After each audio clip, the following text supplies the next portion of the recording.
up guys, welcome to this little video. I want to talk to you about the kit that you're going to need for boot camp. What I've got open on my screen here is the kit list that you would have been sent, and as you will see there is a whole host of links to give you ideas of the kind of kit that you need to bring. So we're going to run through this little bit of a kit layout here to show you and talk you through some of the ideas behind the kit and the reason why it's important that you kind of bring stuff along. Now before I start, you need to think about whether you're coming in the summer or the winter, because obviously some things will not be required, things like a woolly hat, head torch in the summer, and we're going to walk through a few items. Follow me. Okay, so small backpack to put some of your waterproofs in there, your water bottle. You might want to take an extra little bit of weight. I know, it sounds bizarre. This is a 30 litre, you probably get away with like a 15 or 20 litre backpack. So you need a bath towel and a hand towel, or a couple of bath towels, whatever you want, okay, but you must bring towels. We do have spare, okay, but it is the thing, that and flip-flops are the thing that people forget the most. Oh, and phone chargers. So you need to bring your standard toiletries, toothbrush, toothpaste, just miles away. Here we go. So you need to bring your toiletries, okay, whatever it is that you want, your toothbrush, shaver, razor, shower gel, you know what I'm talking about. Okay, next up you need a swimming costume or some shorts. Head torch. In the winter you're going to need a head torch. If the light on your phone just isn't enough, bring a couple of spare batteries as well, because you will use it early mornings, 3 or 4 mornings in the week. Okay, we've got some smaller items that we need to look at now. First of all, let's flip you around.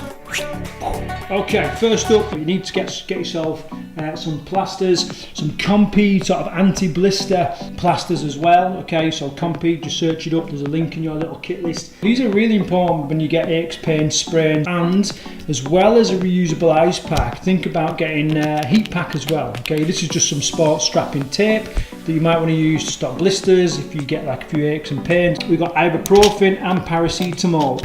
As an organisation, we can't give you kind of medication or anything like that, so you need to bring some paracetamols and ibuprofen yourself. Okay, you will be in a little bit of discomfort, a little bit of pain, and you just need them just to take the edge off what's going on. We've got a little bite and sting after bite pen. That could be quite beneficial in the summer when we get lots of mozzies. I've got some Tiger Balm here, but you can have some sort of muscle rub. Lip salve. I've also got some nail clippers. Some people have problems with their nails if they're not cut short enough and they're banging against the trainers and stuff. Notebook and pen, you're going to be learning a hell of a lot, okay? So you need to bring notebook and pen so that you can capture a lot of these things. Little pack of tissues, if when you go on the walks and stuff like that, you never know when you get caught short, you want to blow your nose. This is a little bottle of antibacterial spray. You might just want to spray your hands just to give them a bit of a clean before you start having your snack.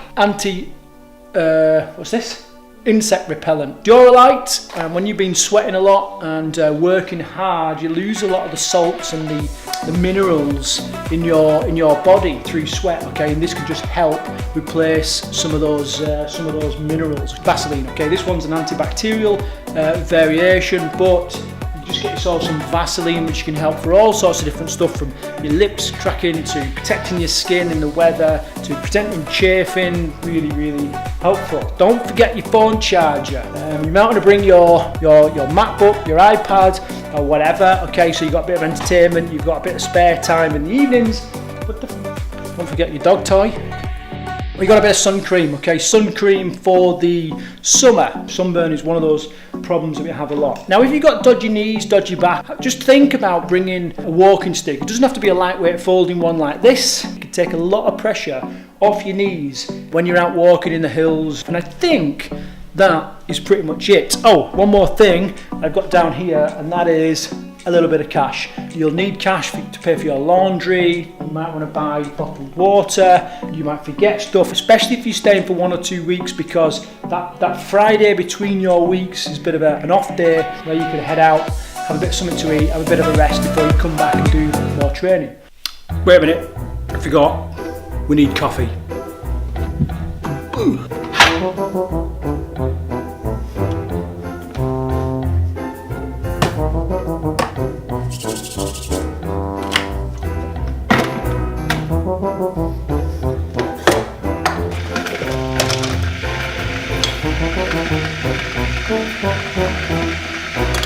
Okay, we're going to wait for that to boil. Whilst that's going on, let's go and speak to a couple of other people.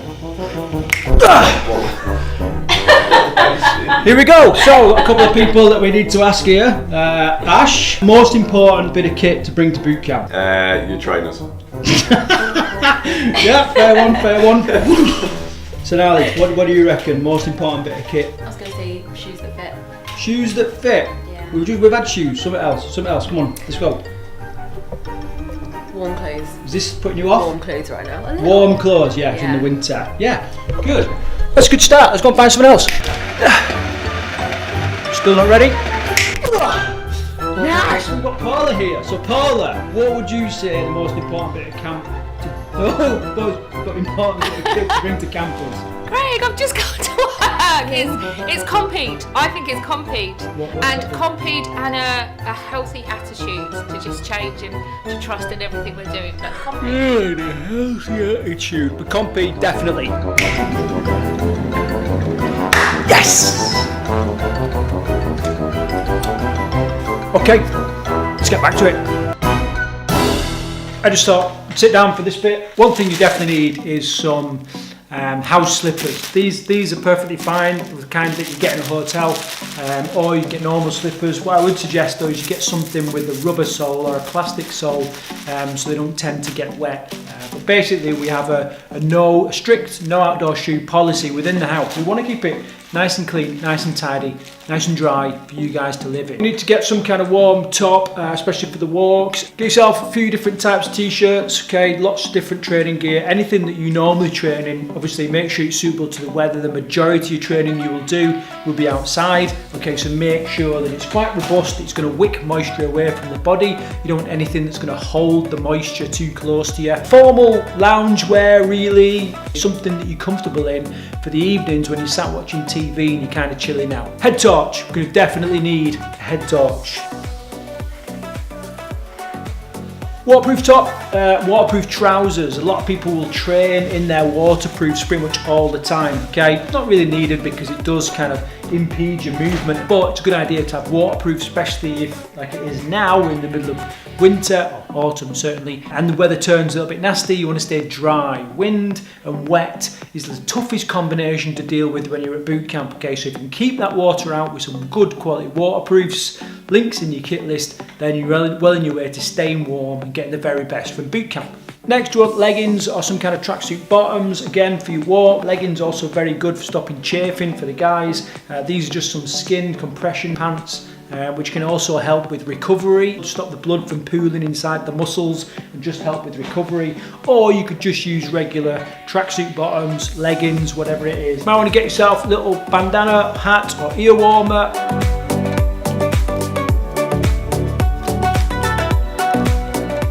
Fleece top or hoodie, okay, this one is from Team Bootcamp merchandise shop. Again, links in your kit list, but something that you can put on, okay, in the evenings to stay warm. If you need an extra layer, an extra something to keep you warm, you've got that quite handy. Hoodies just really comfortable and work really, really well. If you want one of these, like I said, links are in your kit list. Socks, need to bring socks. Different pairs of socks. Really what you want is like cotton socks, sports socks, whether they're anklet, calf length, whatever it is, it doesn't really matter. But lots of different socks because you're going to get wet, you're going to get muddy, you want to be able to change them. Even in the summer, they're going to get wet with sweat. You want to be able to change them, okay? Make sure that you've got dry, comfortable socks on, which is going to help you prevent blisters. You need to think about what you're going to be training in. For me, it would be shorts. Other people might be leggings, tracksuit bottoms, or whatever you're comfortable with, but you're going to need a good few pairs of shorts that are robust enough to get you through the week. Think about gloves, training gloves as well as cold weather gloves. These ones are for training, so they're windproof.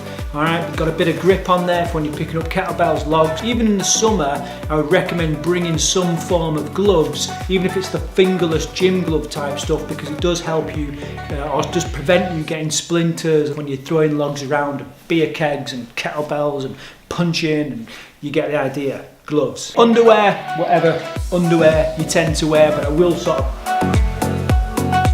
point out these, so it's like cycling short type underwear, which can help prevent chafing between the legs and also give you a little bit of extra support and keep you a little bit warmer than your average underwear would. I've seen people almost paralysed at boot camp because of chafing between your legs, alright? So it can save you a lot of pain and discomfort. A couple of pairs of trainers, make sure that they're worn in, okay, or certainly one pair is worn in. Doesn't really matter what make it is, what style it is, but what I would say is make sure that they've got a good, solid sole with a good grip and the laces and everything work fine.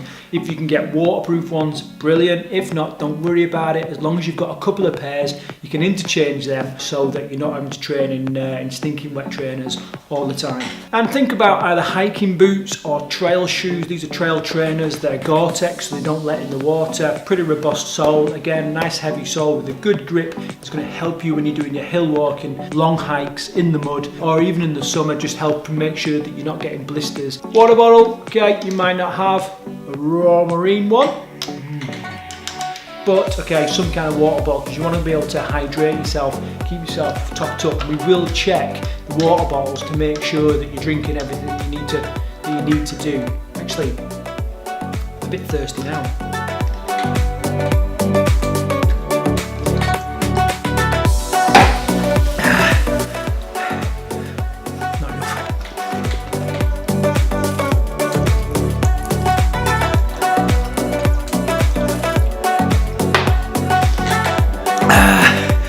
Don't do that at home. And I think we are about done, guys. So I hope you found this video valuable. If you've not subscribed already to our YouTube channel to get vlogs, instructional videos, tutorials, make sure you hit the subscribe button now. Like this video if you found it of interest, and share away. And if you want to comment, feel free.